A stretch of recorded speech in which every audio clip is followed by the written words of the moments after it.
You know, that's a great question. But I think it comes, you know, I'd say in some ways it's a question that could also be asked in the sense of, you know, how do I genuinely live my conflict, or so how do I, and I guess this is the question and I tried to answer it in some ways when I talked about being attentive to what is silenced, what is excluded.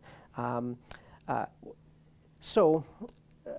think I try to be.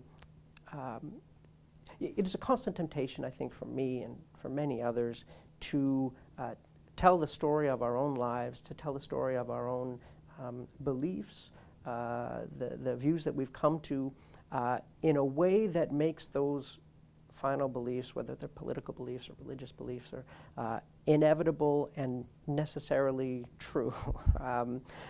So we tell the story of our own growth as a story of moving to higher and higher levels of truth. And inherently, there's a suggestion that those who haven't yet come through the stage yet that I've passed through are moving, you know, are just behind me, right?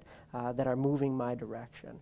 And I think I've always tried to be attentive to that tendency that I have myself, and to recognize that those who disagree with me fundamentally, those who disagree with me in profound ways, whether in politics and religion and whatever views they have, don't disagree with me simply because they're not there yet. There are genuine, profound disagreements that we can not simply manage, not simply get together and deliberate about and come to mutual agreements, but we genuinely just have to fight it out, right? And hope not to come to fisticuffs about, right? And I haven't gotten in many fistfights in my life over anything like that, so it doesn't seem to happen too much. But when those conflicts happen, you know, for me, the most important principle and the most peaceful thing to do is also in some ways, or is to allow the conflict to have its reign, right?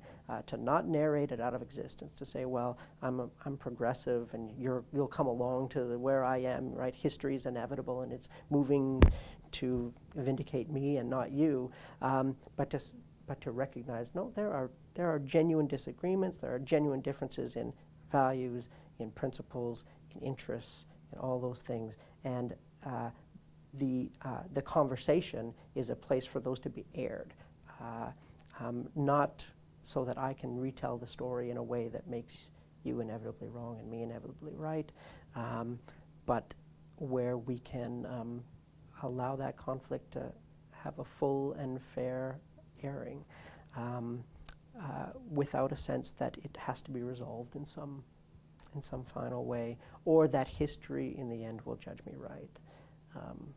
So I guess fighting fair is the aspect of peace that I value, and I try to be attentive to that in, I think, my own the ways I fight.